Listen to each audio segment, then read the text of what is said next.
As some of you may have heard, there's been some huge breaking developments in the Long Island serial killer case. They actually caught the person that has been terrorizing the area for over a decade. This is a very new story within the last couple days, so we're going to go over all of the details that we know currently. Then we're also going to take a look back at what actually happened throughout the Long Island serial killer case and how they might have caught this person. Again, we don't really know all of the details yet, so it's kind of speculation at this point. So let's take a look. The Long Island serial killer has been suspected to have killed between 10 and 18 people over the course of the last 26 years. He would dispose of his victims along the South Shore beach in Long Island. Most of his known victims were sex workers that would advertise on Craigslist. That was his main target. Most of the victims' remains were found over the course of several months between 2010 and 2011. And there is a crazy story that goes along with how these bodies were discovered, and we're going to actually talk about the origins today. The victims' bodies were only found after Shannon Gilbert went missing and a search party was searching for her. She went missing in May of 2010, and her body wasn't discovered until December of the same year, so almost 7 months. However, they discovered several other bodies that weren't hers, and they were all within 500 yards of each other. Shannon Gilbert was just 24 years old when she vanished. She disappeared after taking a job at a client's house.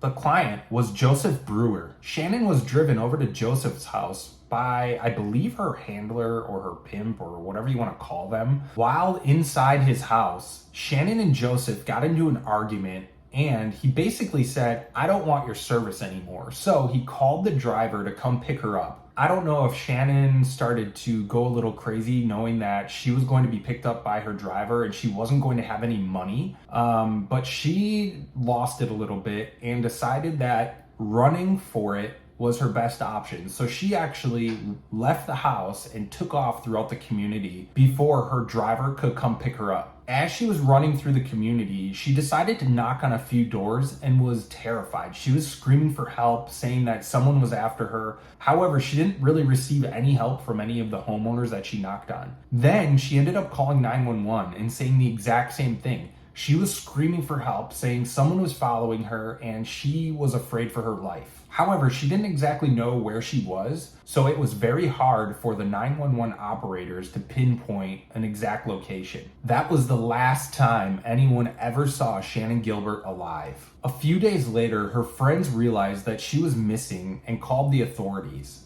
A search party started looking for her. Joseph, the client that she was visiting, as well as the driver, were interviewed about the disappearance. It was quickly ruled that they didn't have anything to do with it because they all had the same story. Shannon ran off on her own. No one knew where she was. Police combed the area for several days but couldn't find her. There was nothing to go on. 7 months after her disappearance, police were still searching the area when they uncovered a body. However, after careful examination, they realized this wasn't Shannon's body. So they began to search the area even more. This led to uncovering 4 more bodies. Based on all of these bodies being found within 500 yards of each other, and they all had similar injuries, they quickly determined that they were chasing a serial killer, and this was his dumping grounds. Shannon's body was finally discovered in that same area. However, it came with discovering 7 other bodies.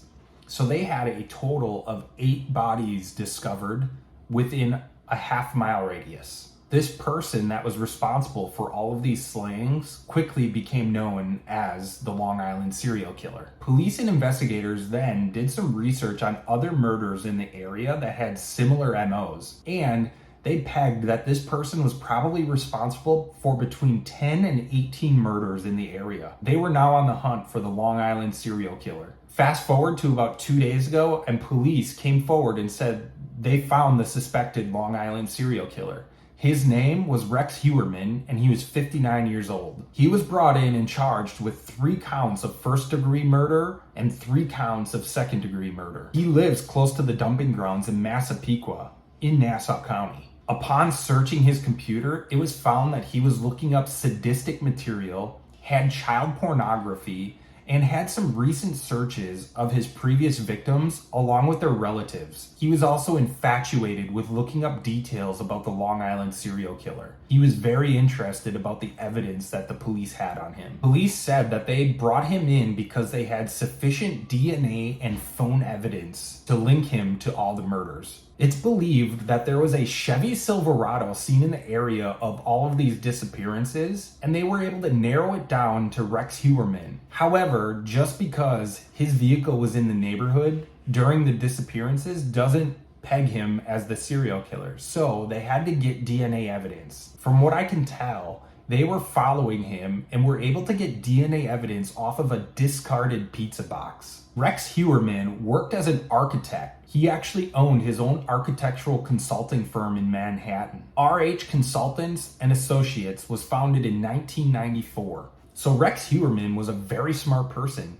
It seems like he had a fairly decent amount of money. However, neighbors of Rex Heuermann said that he lived in a dump. His house was always run down, they never mowed their lawn, and they were very shy people. They never really came out and talked. Oh, by the way, Rex Heuermann also has a wife and 2 kids. A little creepy. In a 2022 interview with Bonjour Realty, Heuermann was asked hypothetically what tool he would be to help elevate his business. He replied that he would be a hammer. He said, quote, "I have one tool that's pretty much used in almost every job. It's actually a cabinet maker's hammer." He said it's persuasive enough when I need it to persuade something, and it also yields excellent results. I believe the interviewer then joked about using it on people, and Heuermann just kind of laughed and said, "If I need to." It'll be very interesting to see if any of these victims died by blunt force trauma with a hammer, because that interview would be very creepy then. Also, this Rex Heuermann guy seems fairly big. There are a few pictures out there of him, and he kind of looks like a giant. So there's going to be a ton more information. My guess is that this trial is going to be aired probably publicly.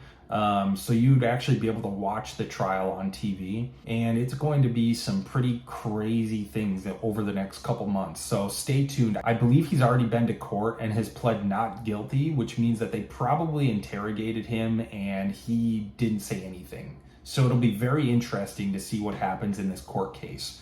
They obviously think they have enough evidence against him to bring him in and make those charges on 6 different counts. So we will see what happens in this court trial. Thank you everyone for watching. If you like this content or want to stay up to date on this court case, subscribe to my page. Bye everyone.